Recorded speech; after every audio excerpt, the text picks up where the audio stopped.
Hi all, അസ്സലാമു അലൈക്കും. Welcome back to Silnas kitchen. ഇന്നത്തെ റെസിപ്പി മുട്ട കൊണ്ട് നല്ല ടേസ്റ്റി ആയിട്ടുള്ള ഒരു അടിപൊളി പലഹാരത്തിൻ്റെ റെസിപ്പിയാണ്. പെട്ടെന്ന് തയ്യാറാക്കിയെടുക്കാൻ പറ്റുന്ന നല്ല ടേസ്റ്റി ആയിട്ടുള്ള ഒരു അടിപൊളി പലഹാരത്തിൻ്റെ റെസിപ്പിയാണ്. കുട്ടികൾക്കും വലിയവർക്കൊക്കെ ഒരുപോലെ ഇഷ്ടാവുന്ന, എത്ര കഴിച്ചാലും മടുക്കാത്ത ഒരു അടിപൊളി പലഹാരമാണ്. അപ്പോൾ ഇതെങ്ങനെയാണ് തയ്യാറാക്കിയെന്ന് അറിയാനായിട്ട് വീഡിയോ സ്കിപ്പ് ചെയ്യാതെ മുഴുവനായിട്ടൊന്ന് കണ്ടു നോക്കണേ. റെസിപ്പിയിലോട്ട് കിടക്കുന്നതിന് മുമ്പായി സിൽനാസ് കിച്ചൺ ചാനൽ ആദ്യമായിട്ട് കാണുന്നവരാണെങ്കിൽ പ്ലീസ് ഒന്ന് സബ്സ്ക്രൈബ് ചെയ്തേക്കണേ. ഒപ്പം തന്നെ ഈ വീഡിയോസ് നിങ്ങൾക്ക് ഇഷ്ടപ്പെടുകയാണെങ്കിൽ ഒരു ലൈക്ക് ചെയ്ത് ഷെയർ ചെയ്ത് സപ്പോർട്ട് ചെയ്യാനും മറക്കരുത്. ഇനി നമുക്ക് റെസിപ്പിയിലോട്ട് കിടക്കാം. ആദ്യം തന്നെ ഞാനിവിടെ മസാലയാണ് തയ്യാറാക്കിയെടുക്കുന്നത്. അതിനായിട്ട് സ്റ്റവിലേക്ക് ഒരു പാൻ വെച്ച് കൊടുത്തതിന് ശേഷം ഫ്ലെയിം ഓണാക്കി അതിലേക്ക് കുറച്ച് ഓയിൽ ഒഴിച്ച് കൊടുത്തിട്ടുണ്ട്. ഓയിലൊന്ന് നന്നായിട്ട് ചൂടായിട്ട് വരുമ്പോൾ അതിലേക്ക് 2 സവോള ചെറുതായിട്ട് കട്ട് ചെയ്തിട്ടുള്ളത് ഇട്ട് കൊടുക്കാം. പിന്നെ ഇതിലേക്ക് ഒരു തക്കാളിയും 2 പച്ചമുളകും ഒരു 4 അല്ലി വെളുത്തുള്ളിയും ചെറിയ കഷ്ണം ഇഞ്ചിയും ചതച്ചതും കൂടെ ഇതിലേക്ക് ഇട്ട് കൊടുക്കാം. കുറച്ച് കറിവേപ്പില കട്ട് ചെയ്തതും കൂടെ ഇട്ട് കൊടുക്കുന്നുണ്ട്. മല്ലിയില ഉണ്ടെന്നുണ്ടെങ്കിൽ അതും കൂടെ ഇട്ട് കൊടുക്കുക.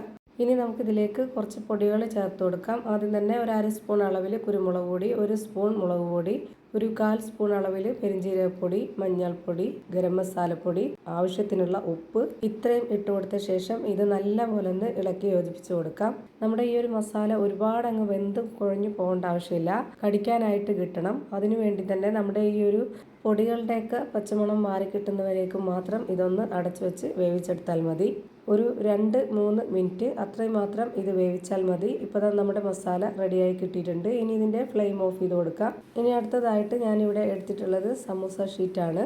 സമൂസ ഷീറ്റിലല്ലാതെ നമുക്ക് സാധാരണ മൈദമാവ് കുഴച്ചിട്ട് നന്നായിട്ട് പരത്തിയിട്ട് കട്ട് ചെയ്തിട്ട് ഈ ഒരു വലിപ്പത്തിൽ എടുക്കാവുന്നതാണ്.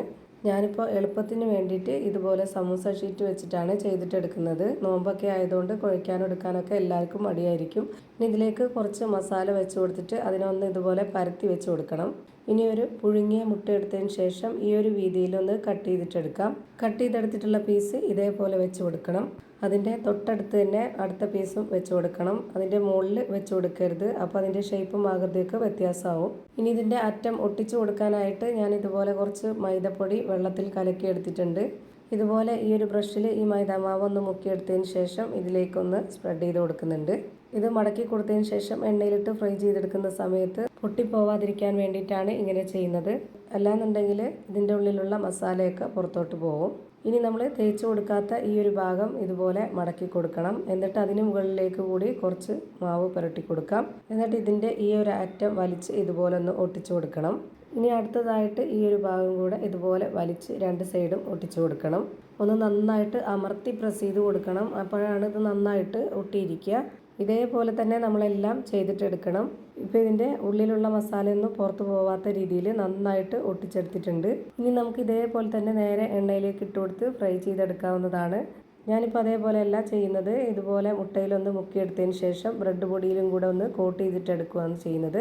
ഇങ്ങനെ ആകുമ്പോൾ നമുക്ക് കാണാനും നല്ലൊരു ഭംഗിയാണ്. അതുപോലെ തന്നെ മറ്റേ സൈസിൽ കഴിക്കുന്നതിനേക്കാളും കുറച്ചുകൂടി ടേസ്റ്റുമാണ്. അപ്പോൾ 2 രീതിയിൽ വേണമെങ്കിലും ഫ്രൈ ചെയ്തിട്ടെടുക്കാം. അതൊക്കെ ഓരോരുത്തരുടെ ഇഷ്ടത്തിനനുസരിച്ച് ചെയ്തെടുക്കുക.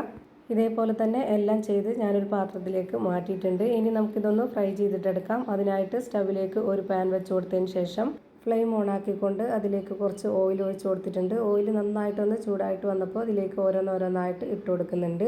ഇതിലേക്ക് ഇപ്പോൾ ഞാൻ ഒരു 3 എണ്ണം ഇട്ട് കൊടുത്തിട്ട് ഫ്രൈ ചെയ്തെടുക്കുന്നുണ്ട്.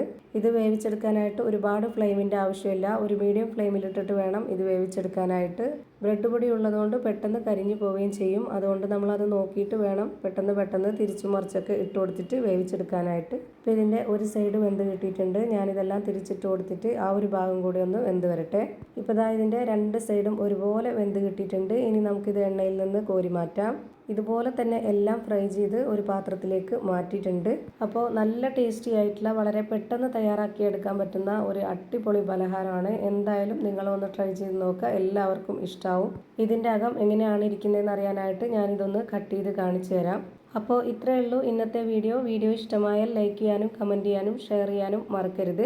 അതുപോലെ തന്നെ ഞാനിടുന്ന പുതിയ വീഡിയോസ് നോട്ടിഫിക്കേഷനായിട്ട് കിട്ടുന്നതിന് വേണ്ടി സബ്സ്ക്രൈബ് ചെയ്ത് ബെല്ലൈക്കൺ അമർത്തി അതിൽ ഓൾ എന്ന ഓപ്ഷൻ എനേബിൾ ചെയ്ത് കൊടുക്കാനും മറക്കരുത്. പുതിയൊരു വീഡിയോയുമായി വീണ്ടും വരും. Thank you for watching.